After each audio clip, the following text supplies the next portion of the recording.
Hello दोस्तों, आप सभी को हमारे यूट्यूब चैनल अभिनव क्लासेस में मोस्ट वेलकम है दोस्तों। तो दोस्तों ये वीडियो है बिहार पुलिस कांस्टेबल भर्ती 2023 के रिगार्डिंग। इसमें दोस्तों प्रैक्टिस सेट है और ये प्रैक्टिस सेट नंबर आपका जो है कि 10 नंबर का प्रैक्टिस सेट है। तो इससे पहले 9 नंबर का प्रैक्टिस सेट देखिए दोस्तों दे चुके हैं। डिस्क्रिप्शन में लिंक होगा, वहाँ पे जाके देख सकते हैं। इसमें 50 क्वेश्चन आंसर जो डिस्कस करेंगे ये बिहार स्पेशल जीके होगा। काफ़ी इंपॉर्टेंट है दोस्तों। इसी वीडियो से मैं कहता हूँ 3 से 4 क्वेश्चन कवर किए जाएंगे आपके एग्जाम में। तो एक एक क्वेश्चन आपके लिए इंपॉर्टेंट है, तो हर क्वेश्चन का आंसर आपके लिए जानना जरूरी है, क्योंकि एग्जाम में आजकल कंपटीशन बहुत टफ हो गया है। स्पेशल है वीडियो है क्योंकि बिहार से रिगार्डिंग इसमें क्वेश्चन किया जाएगा। तो लेट नहीं करेंगे, चलेंगे पहला क्वेश्चन दोस्तों स्क्रीन पे आ चुका है। पूछा गया है कि बिहार में स्थित कौन सा महाजनपद 8 राज्यों का एक संघ था। यानी कि टोटल जो है 8 राज्यों का क्या था, ये एक संघ था। तो ऐसा कौन सा संघ था, इसमें से उसका नाम क्या बताना है आपको। तो देखिए वजी, इसका नाम था क्या, वजी, यानी बी ऑप्शन क्वेश्चन का राइट आंसर हो जाएगा। देखिए आप इसको टेस्ट के तौर पे लगा सकते हैं कि आपका टेस्ट में कितना नंबर आ रहा है। आपको अगर पता है इस क्वेश्चन का आंसर तो देखिए आप टेस्ट के तौर पे लगाइए कि 50 क्वेश्चन में कितना आप कर पाते हैं। क्वेश्चन नंबर दूसरा है, इसमें आपसे पूछा गया है कि 2 नंबर में मेगास्थनीज चंद्रगुप्त मौर्य के दरबार में कब आया था। यानी जो मेगास्थनीज है चंद्रगुप्त मौर्य के दरबार में कब आया था। तो देखिए यहाँ पे आपका ईस्वी दिया हुआ है। तो ये आया था दोस्तों 305 ईसा पूर्व में। कब आया था, 305 ईसा पूर्व में आया था। तो यहाँ पे ईसा याद रखिएगा क्योंकि ऑप्शन जो है कुछ और भी दिया जा सकता है। तो ए ऑप्शन क्वेश्चन का राइट आंसर है 305 ईसा। क्वेश्चन नंबर 4, एक मिनट, क्वेश्चन नंबर ये 4 रहा, हाँ ये रहा 3 नंबर क्वेश्चन है। इसमें आपसे पूछा गया है, अच्छा क्वेश्चन है, कि बिंबिसार के समय कुल उपज का कितना भाग कर के रूप में लिया जाता था। तो 1/6 भाग, कितना भाग, 1/6 भाग कर के रूप में लिया जाता था। ऑप्शन यहाँ से कौन सा सही हो जाएगा, सी ऑप्शन क्वेश्चन का राइट आंसर हो जाएगा। क्वेश्चन नंबर यहाँ पे 4 आ चुका है। पूछा गया है किस राज्य के राजा का आक्रमण के भय से अजातशत्रु ने राजगीर यानी कि राजगिरी का दुर्गीकरण करवाया था। यानी ये दुर्ग का मतलब होता है किला, यानी किला से घेर दिया गया था किसको, ये अपने राज को घेर दिया गया था। ठीक है, अजातशत्रु ने ऐसा किया था। तो किस राज्य के डर से, तो ये राज्य है दोस्तों अवंती, जिसको मालवा भी कहा जाता था। इसी के डर से इन्होंने अपना किलाकरण करवाया था राज्य का। तो ए ऑप्शन यहाँ से सही है। बढ़ते हैं आपका नेक्स्ट 5 नंबर का क्वेश्चन आया है स्क्रीन में। पूछा है मगध साम्राज्य में कलिंग का विलय सर्वप्रथम किस शासक ने किया था। यानी मगध साम्राज्य में सबसे पहले जो कलिंग का मगध में मिलाया गया था, किसके द्वारा मिलाया गया था। तो ये मिलाया गया था महापद्मनंद के द्वारा। किसके द्वारा, महापद्मनंद के द्वारा। ये नंद वंश के शासक है। तो यहाँ से ये ऑप्शन सही है। बढ़ते हैं आपका नेक्स्ट क्वेश्चन पर। 6 नंबर का क्वेश्चन यहाँ पे स्क्रीन पे आया। पूछा गया कि चीनी बौद्ध यात्री फाहियान कितने समय पाटलिपुत्र में रहा था। जो चीनी बौद्ध यात्री फाहियान था कितने समय यहाँ पे पाटलिपुत्र में रहा था। तो पाटलिपुत्र में 3 वर्ष रहा था। कितना रहा था, 3 वर्ष रहा था। तो इस क्वेश्चन का राइट आंसर है ए ऑप्शन सही है, 3 वर्ष। बढ़ते हैं आपका नेक्स्ट क्वेश्चन यहाँ पे 7 नंबर का है। पूछा गया कि तिरहुत क्षेत्र में फिरोज तुगलक ने किस वंश का शासन आरंभ करवाया था। तिरहुत क्षेत्र में फिरोज शाह तुगलक ने किस वंश का शासन आरंभ करवाया था। तो ये दोस्तों वेनवार वंश का शासन करवाया था। किसका, वेनवार वंश से शासन आरंभ करवाया था। सी ऑप्शन यहाँ से सही है। बढ़ते हैं आपका अगला क्वेश्चन जो यहाँ पे स्क्रीन पर आया है 8 नंबर का क्वेश्चन है। अकबर द्वारा संपूर्ण बिहार पर नियंत्रण कर लेने के पश्चात प्रशासनिक सुविधा की दृष्टि से बिहार को कितने परगना में बांटा गया था। यानी बिहार को कितने भाग में बांटा गया था जब अकबर ने पूरा बिहार को अपने कब्जा में ले लिया था। तो कितना भाग में बांटा था, तो टोटल जो है इसको 199 भाग में बांटा था। कितना भाग में बांटा था, 199 भाग में बांटा था। तो यहाँ से बी ऑप्शन सही हो जाएगा। बढ़ते हैं आप नेक्स्ट। यहाँ से जो क्वेश्चन पूछा गया 9 नंबर में, कंपनी सरकार के कार्यकाल में किस वर्ष बिहार में भीषण अकाल पड़ा था। यानी कि कंपनी यहाँ पे राज्य था, यानी अंग्रेज़ों का राज्य था और भीषण अकाल पड़ा था। ये साल पूछा गया है। तो ये साल था 1770 ईस्वी। कौन सा, 1770 ईस्वी में बिहार में भयंकर भीषण अकाल पड़ा था। तो सी ऑप्शन यहाँ पे सही है। एक एक क्वेश्चन इंपॉर्टेंट है दोस्तों, वीडियो आप ध्यान से देखिए। बढ़ते हैं आपका नेक्स्ट क्वेश्चन यहाँ से पूछा गया है 10 नंबर का क्वेश्चन कि वीर कुंवर सिंह की मृत्यु कब हुई थी। जो वीर कुंवर सिंह है इसकी मृत्यु कब हुई थी। तो देखिए 26 अप्रैल 1858 में। कब, 26 अप्रैल 1858 में इसकी मृत्यु हुई थी। ठीक है, और यह जो है बिहार की तरफ से इन्होंने 1857 की क्रांति में बहुत बढ़ चढ़ के भाग लिया था।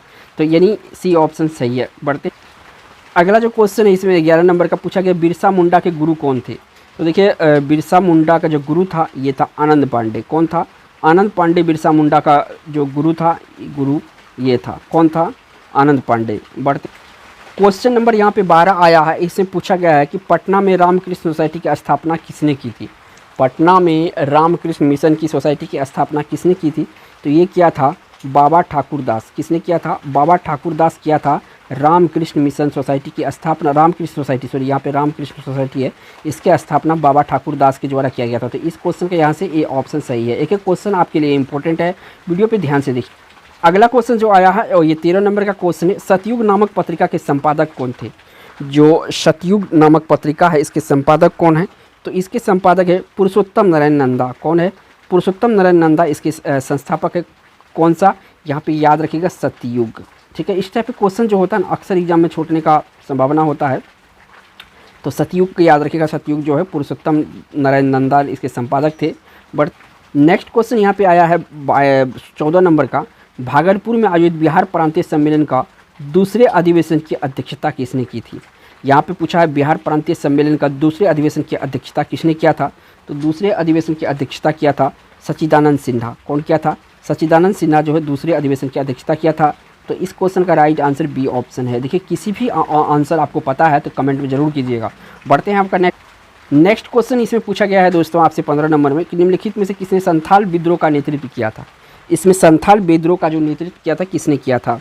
तो देखिए संथाल विद्रोह का जो नेतृत्व किया था ये किया गया था सिद्धू कान्हू के द्वारा। किसके द्वारा? सिद्धू कान्हू के द्वारा जो है कि संथाल विद्रोह का नेतृत्व किया गया था। बढ़ते हैं आपका नेक्स्ट क्वेश्चन नंबर यहाँ पे 16 आ चुका है आपके स्क्रीन पर। पूछा गया कि प्रथम स्वतंत्रता संग्राम में बिहार का नेतृत्व करने वाला नेता कौन था? प्रथम स्वतंत्रता संग्राम में बिहार का नेतृत्व करने वाला कौन था? तो देखिए प्रथम स्वतंत्रता संग्राम किसको कहा जाता है? 1857 के जो विद्रोह था इसी को कहा जाता है। ठीक है, तो इसका नेतृत्व जो बिहार में किया था तो कुंवर सिंह किया था। कौन किया था? कुंवर सिंह किया था। तो याद रखिएगा ऑप्शन यहाँ पे ए सही हो जाएगा। इस टाइप के क्वेश्चन देखिए घुमा के थोड़ा सा क्वेश्चन पूछा है। अगला क्वेश्चन जो यहाँ से पूछा गया 17 नंबर में, भारत छोड़ो आंदोलन के समय किस व्यक्ति ने महाअधिवक्ता के पद से त्याग पत्र दिया था? ये एडवोकेट जनरल भी कहते हैं इसको। तो महाअधिवक्ता के जो पद से त्याग पत्र दिया था ये दिया था बलदेव सहाय। कौन दिया था?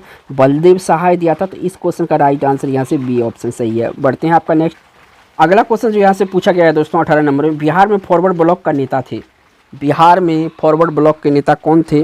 तो यहाँ पे बिहार में जो फॉरवर्ड ब्लॉक के नेता थे ये थे दोस्तों शिलभद्र याची। कौन थे? शिलभद्र याची जो बिहार में फॉरवर्ड ब्लॉक था उसका ये नेता था, यानी ए ऑप्शन यहाँ से सही है। बढ़ते हैं आपका नेक्स्ट अगला क्वेश्चन जो यहाँ से पूछा गया है ये आपका 19 नंबर का क्वेश्चन है। जॉर्ज पंचम के शाही दरबार में बिहार को बंगाल से अलग करने की घोषणा कब की गई थी? यहाँ पे उड़ीसा शहीद की बात चल रहा है, तो बंगाल से बिहार को अलग करने की घोषणा कब की गई थी? तो ये किया गया था दोस्तों आपका 12 दिसंबर 1911 ईस्वी को। कब? ये डेट बहुत इंपॉर्टेंट है, बहुतों बार एग्जाम में पूछा है, तो याद रखिएगा 12 दिसंबर 1911 को जॉर्ज पंचम ने शाही दरबार में बिहार को बंगाल से अलग करने की घोषणा किया था। तो यहाँ से बी ऑप्शन सही होगा। बढ़ते हैं अगला क्वेश्चन यहाँ से जो पूछा गया है दोस्तों 20 नंबर में, बिहार के किस उपराज्यपाल को महेश नारायण ने 1894 में बिहार को बंगाल से अलग करने की ज्ञापन दिया था? किस उपराज्यपाल को महेश नारायण ने 1894 में बिहार को बंगाल से अलग करने का ज्ञापन दिया था? तो किस उपराज्यपाल? तो ये क्या गया था दोस्तों आपका जॉर्ज मार्शल के द्वारा। किसके द्वारा? जॉर्ज मार्शल के द्वारा। तो यहाँ से आपका सी ऑप्शन सही है, जॉर्ज मार्शल। बढ़ते हैं आपका नेक्स्ट यहाँ से जो क्वेश्चन आया गया 21 नंबर में, बिहार के किस जिले में होम रूल का प्रचार नहीं हुआ था? तो देखिए होम रूल का जो प्रचार नहीं हुआ था बिहार में ये था चंपारण जिला। चंपारण जिला में जो दोस्तों एक तरह से कर्फ्यू लागू था, उस समय क्या लागू था? कर्फ्यू लागू था। इसी कारण से दोस्तों यहाँ पर जो है आपका होम रूल का प्रचार नहीं हो सका था। बढ़ते हैं नेक्स्ट अगला क्वेश्चन यहाँ से पूछा गया है 22 नंबर में, 1857 के चंपारण विद्रोहियों ने किस अंग्रेजों अधिकारी को हत्या कर दिया था? चंपारण के विद्रोहियों ने अंग्रेज अधिकारी को हत्या कर दिया था कब? 1857 में। तो ये अधिकारी का नाम पूछा गया, तो ये अधिकारी है दोस्तों मेजर होम्स। मेजर होम्स का हत्या कर दिया गया था 1857 में चंपारण में। बढ़ते हैं आपका नेक्स्ट अगला जो क्वेश्चन यहाँ से पूछा गया है 23 नंबर में, पटना विश्वविद्यालय की स्थापना किस वर्ष की गई थी? तो पटना विश्वविद्यालय की स्थापना जो की गई थी ये आपका 1917 में किया गया था। कब किया गया था? 1917 में पटना विश्वविद्यालय का स्थापना किया गया था। तो यहाँ से आपका डी ऑप्शन सही है। बढ़ते हैं आपका नेक्स्ट अगला क्वेश्चन यहाँ पे दोस्तों पूछा गया है 24 नंबर में, लोटा विद्रोह किस जिले में हुआ था? जो लोटा विद्रोह था ये किस जिले में हुआ था? तो लोटा विद्रोह दोस्तों आपका मुजफ्फरपुर में हुआ था। कहाँ पे हुआ था? मुजफ्फरपुर में हुआ था। तो सी ऑप्शन यहाँ से सही है। बढ़ते हैं आपका अगला क्वेश्चन जो यहाँ पे आया है 25 नंबर का, पूछा गया कि अंग महाजनपद की राजधानी थी। तो देखिए अंग जनपद की जो महाजन की राजधानी थी, महाजनपद की, ये थी चंपा। कौन सी जगह थी? चंपा जो है अंग महाजनपद की राजधानी थी।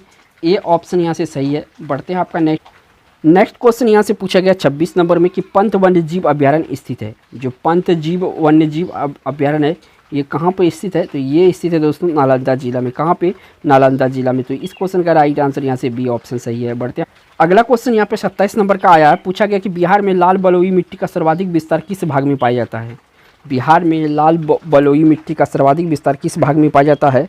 तो देखिए कैमूर के पठारी भाग में पाया जाता है। कहाँ पे? कैमूर के पठारी भाग में जो है कि बलुई मिट्टी पाया जाता है। कौन सी मिट्टी? बलुई मिट्टी पाया जाता है। तो याद रखिएगा ये ऑप्शन को बहुत इंपॉर्टेंट है। बढ़ते हैं आपका अगला क्वेश्चन यहाँ से पूछा गया है 28 नंबर में कि निम्नलिखित में से कौन सा अधिकार राज्यपाल को प्राप्त है? इनमें से कौन सा अधिकार राज्यपाल को प्राप्त है? देखिए एक एक ऑप्शन देखिए। तो यहाँ पे जो आपका न्याय संबंधी ये तो नहीं है, कार्यपालिका संबंधी है और वित्त संबंधी है। तो यहाँ पे न्याय संबंधी, एक मिनट, राज्यपाल को प्राप्त है। न्याय संबंधी भी प्राप्त है, ये वित्त संबंधी इसको प्राप्त नहीं है। तो यानी 1 से 2 हो जाएगा सही। तो यहाँ पे 2 हो जाएगा उपयुक्त में से 1 से अधिक। यहाँ पे थोड़ा सा कन्फ्यूजन था मुझे, इसलिए मैं क्लियर कर दिया। जो वित्त संबंधी है ये जो है ये नहीं आता है। न्याय संबंधी आता क्योंकि क्षमा करने का अधिकार होता है राज्यपाल के पास, ठीक है। कार्यपालिका संबंधी होता है। तो बढ़ते हैं आपका नेक्स्ट क्वेश्चन पर। अगला क्वेश्चन यहाँ से पूछा गया है 29 नंबर का क्वेश्चन है कि संविधान के किस अनुच्छेद के तहत राज्यपाल किसी विधेयक को राष्ट्रपति हेतु आरक्षित रख सकता है? तो राष्ट्रपति हेतु आरक्षित रखता है किस अनुच्छेद? राज्यपाल किसी विधेयक को राष्ट्रपति हेतु आरक्षित रख सकता है, ये पूछा गया एक्ट, यानी कौन सा अनुच्छेद के तहत? तो ये अनुच्छेद है आपका 201 के तहत जो है राष्ट्रपति के लिए संरक्षित रख सकता है। नेक्स्ट क्वेश्चन दोस्तों इसमें पूछा गया है आपसे कि निम्नलिखित में से कौन सा मिट्टी दक्षिण बिहार में पाई जाती है? देखिए दक्षिण बिहार में पुरानी जलोढ़ और केवल मिट्टी पाई जाती है। तो यहाँ पे डी ऑप्शन सही हो जाएगा, 1 से अधिक। तो डी ऑप्शन यहाँ पे सेलेक्ट करना है। बढ़ते हैं आपका नेक्स्ट क्वेश्चन जो यहाँ से पूछा गया दोस्तों 31 नंबर में, बिहार में मुख्यतः कितने प्रकार की ऋतु पाई जाती है? मौसम कितने प्रकार का होता है बिहार में? तो बिहार में मुख्यतः 3 प्रकार के मौसम होता है। तो यहाँ से आपका सी ऑप्शन, यहाँ पे 4 पे टिक नहीं कीजिएगा, इसका राइट आंसर हो जाएगा 3। बढ़ते हैं आपका नेक्स्ट क्वेश्चन। अगला क्वेश्चन यहाँ से पूछा गया है और 32 नंबर क्वेश्चन है कि बिहार में ग्रीष्म ऋतु की अवधि होती है, यानी जो गर्मी का मौसम होता है ये कब से कब तक होता है बिहार में? तो अप्रैल से जुलाई होता है। कौन सा होता है? अप्रैल से जुलाई जो है बिहार में गर्मी का मौसम। एक मिनट यहाँ पे ये नहीं होगा, ठीक है। मार्च से जून हो जाएगा। कौन सा हो जाएगा? मार्च से इसमें जून हो जाएगा, जो कि बिहार में गर्मी का मौसम कहलाता है। बढ़ते हैं आपका नेक्स्ट क्वेश्चन। नेक्स्ट यहाँ से जो क्वेश्चन पूछा गया दोस्तों 33 नंबर में, रिहंद निम्नलिखित में से किसकी सहायक नदी है? रिहंद निम्नलिखित में से किसकी सहायक नदी है? तो रिहंद जो है ये आपका सोन की सहायक नदी है। किसका? सोन की सहायक नदी है रिहंद। तो याद रखिएगा। बढ़ते हैं आपका नेक्स्ट क्वेश्चन यहाँ से पूछा गया है 34 नंबर में कि निम्नलिखित में से कौन सी नदी बिहार के सबसे पूर्व में बहती है? तो बिहार के सबसे पूर्व में जो बहती है नदी ये आपका यहाँ पे महानंदा है। महानंदा जो है बिहार के सबसे पूर्व में बहने वाली नदी है। और ये देखिए याद रखिएगा ये गंगा की सहायक नदी है। किसकी सहायक नदी है? गंगा की सहायक नदी है। कोसी भी गंगा की सहायक नदी है। अगला क्वेश्चन यहाँ से पूछा गया है 35 नंबर में, बिहार लोक सेवा आयोग के सदस्यों का सेवानिवृत्ति का अधिकतम आयु होता है। जो सदस्य होता है लोक सेवा आयोग का, उसका सेवानिवृत्ति यानी कि रिटायरमेंट का अवधि कितना होता है? तो 62 वर्ष होता है। कितना होता है? 62 वर्ष होता है। तो इस क्वेश्चन का राइट आंसर ये का 62 वर्ष हो जाएगा। नेक्स्ट क्वेश्चन यहाँ पे पूछा गया है दोस्तों 36 नंबर का, राज्य की सबसे छोटी प्रशासनिक इकाई है। राज्य की सबसे छोटी प्रशासनिक इकाई है तो ये जो आपका ग्राम पंचायत होता है, ग्राम पंचायत, तो ये राज्य की सबसे छोटी प्रशासनिक इकाई है। तो सी ऑप्शन यहाँ से सही है। बढ़ते हैं नेक्स्ट क्वेश्चन जो यहाँ पे 35 नंबर का पूछा गया, किसके अनुमति के बिना विधानसभा में धन विधेयक प्रस्तुत नहीं किया जा सकता है? यानी किसका अनुमति लेना जरूरी है धन विधेयक प्रस्तुत करने के लिए? तो धन विधेयक प्रस्तुत करने के लिए राज्य में जो है विधानसभा में राज्यपाल की अनुमति होना जरूरी है। जैसे देश में राष्ट्रपति का है उसी तरह से राज्य में राज्यपाल का होता है। तो ये ऑप्शन यहाँ पे सही है। बढ़ते हैं नेक्स्ट क्वेश्चन यहाँ पे पूछा गया है दोस्तों आपसे 38 में, बिहार विधानसभा में अनुसूचित जाति हेतु आरक्षित सीटों की कुल संख्या कितना है? तो यहाँ पे अनुसूचित जाति पूछा है यानी SC पूछा है, एक होता है ST, ठीक है ना। तो SC के लिए जो है दोस्तों यहाँ पे 38 होता है, ठीक है। और ST के लिए कितना होता है? 2 होता है, ठीक है। अगर यहाँ पे पूछा गया है SC के तो यहाँ पे कितना हो जाएगा? 38 हो जाएगा। अगर दोनों लगा देता है तो ये 40 हो जाता है, लेकिन तो यहाँ पे नहीं है। और ST के लिए जो होता है 2 होता है। तो ये ऑप्शन को थोड़ा सा ध्यान से कीजिएगा, क्वेश्चन को ध्यान से पढ़िएगा। बढ़ते हैं आप अगला क्वेश्चन जो यहाँ से पूछा गया है दोस्तों आपसे 39 नंबर में, विधान परिषद के संबंध में कौन सा कथन असत्य है। विधान परिषद के संबंध में कौन सा कथन असत्य है, ये बात पूछा गया है। यह एक अस्थायी सदन है, बिल्कुल सही है, ये एक अस्थायी सदन है। ठीक है, इसके सदस्य के 2 वर्ष के लिए चुने जाते हैं, तो नहीं, इसके जो है कि 6 वर्ष के लिए चुने जाते हैं। ठीक है, इसमें सदस्य राज्यपाल द्वारा इतना सदस्य को मनोनीत किया जाता है।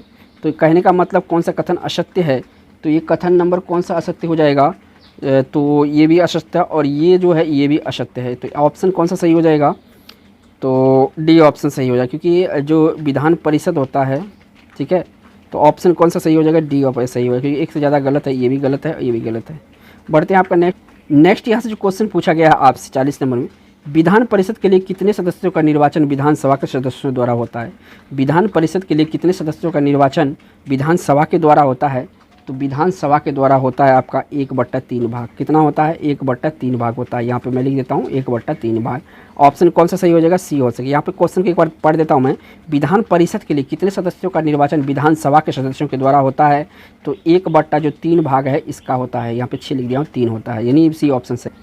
अगला क्वेश्चन यहाँ से पूछा गया है दोस्तों 41 नंबर में, पटना मेडिकल कॉलेज की स्थापना किस वर्ष हुआ था। पटना मेडिकल कॉलेज की बात चला है तो 1925 में स्थापना हुआ था। कब हुआ था, 1925 में स्थापना हुआ था किसका, पटना मेडिकल कॉलेज का। तो यहाँ से आपका सी ऑप्शन सही हो जाएगा। बढ़ते अगला क्वेश्चन जो यहाँ से पूछा गया है 42 नंबर में, 2011 की जनगणना के अनुसार बिहार में महिला साक्षरता दर कितना है। तो यहाँ पे पूछा महिला साक्षरता दर, जनगणना कौन सा, 2011। तो इसके अकॉर्डिंग जो है 51.5 यानी 51.5% जो है महिला बिहार में साक्षर है।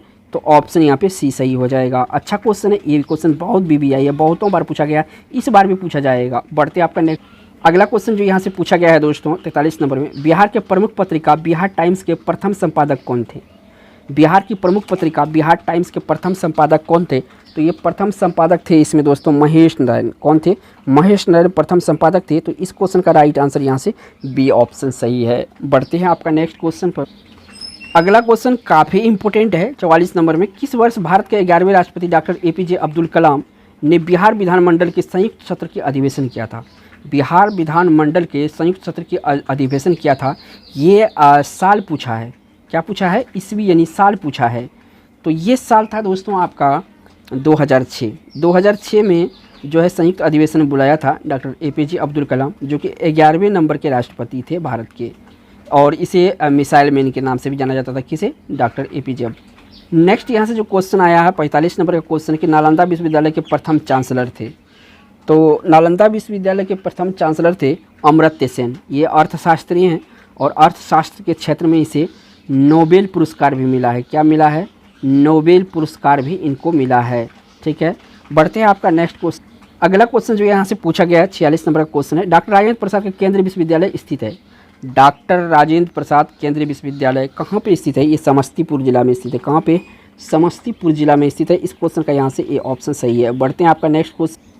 अगला क्वेश्चन जो यहाँ से पूछा गया 47 नंबर में, बिहार की किस क्षेत्रीय भाषा को संविधान की 8वीं अनुसूची में शामिल किया गया है। तो देखिए 8वीं अनुसूची में जो बिहार का भाषा शामिल किया गया है, ये भाषा है आपका मैथिली। कौन सा भाषा है, मैथिली भाषा जो बिहार का है, इसको 8वीं अनुसूची में शामिल किया गया है। तो ये ऑप्शन सही है, काफ़ी इंपॉर्टेंट क्वेश्चन है ये। बढ़ते हैं आपका नेक्स्ट 48। अगला क्वेश्चन जो यहाँ से पूछा गया है दोस्तों आपसे 48 में, बिहार का प्रमुख जूट उद्योग स्थित है। तो बिहार का जो प्रमुख जूट उद्योग है उत्तर पूर्वी क्षेत्र में है। कहाँ पे है, उत्तर पूर्वी क्षेत्र में है, जैसे कि पूर्णिया हो गया, अररिया हो गया, किशनगंज हो गया। तो यहाँ पे जूट उद्योग है। खेती भी इसी एरिया में ज़्यादा होती है। तो याद रखिएगा उत्तर ही जो खेती होता है उत्तर पूर्वी क्षेत्र में सबसे ज़्यादा होता है, इसी कारण जो है यहाँ पे जूट उद्योग लगा हुआ है। बढ़ते हैं अगला क्वेश्चन यहाँ पे पूछा गया है दोस्तों 49 नंबर में, उत्तर दिशा में प्रभावित होने वाली नदियों में कौन सी नदी गंगा की सबसे लंबी सहायक नदी है। अगर मान के चलिए गंगा अगर इधर से आती है, तो अगर जो ही सॉरी मैं यहाँ से ले जाता हूँ, तो उत्तर एक मिनट थोड़ा सा मैं इसको कर देता हूँ। उत्तर जो है यहाँ पे अगर इस तरह से ये बहती है, तो यहाँ पे उत्तर से अगर जा रही है गंगा में, तो सबसे लंबी नदी इसमें कोसी हो जाएगा। कौन सी नदी, कोसी हो जाएगा। ठीक है, गंडक में कन्फ्यूज नहीं होएगा, कोसी इसकी सबसे सहायक नदी, बड़ी नदी है। बढ़ते हैं इस वीडियो का लास्ट नेक्स्ट क्वेश्चन दोस्तों, इसमें पूछा गया है आपसे, काफ़ी इंपॉर्टेंट क्वेश्चन है ये 50 नंबर में, बिहार का कौन सा जिला नेपाल तथा पश्चिम बंगाल दोनों का सीमा साझा करता है। तो देखिए बिहार और जो नेपाल है, नेपाल और जो बंगाल है, बंगाल तो अपना ही राज्य में है, बंगाल यानी दोनों के साथ जो बॉर्डर शेयर करता है वो ज़िला है आपका कौन सा, तो ये ज़िला है किशनगंज ज़िला। कौन सा ज़िला? किशनगंज ज़िला। तो ऑप्शन यहाँ से बी सही हो जाएगा। अगर दोस्तों वीडियो अच्छा लगा तो वीडियो को एक लाइक तो ज़रूर कीजिएगा दोस्तों, और चैनल पे पहली बार आए हैं तो चैनल को सब्सक्राइब करके ज़रूर जाइएगा, क्योंकि यहाँ पे आपको नौटंकी वाला वीडियो मिलता है, सिर्फ educational video. Thanks for watching दोस्तों।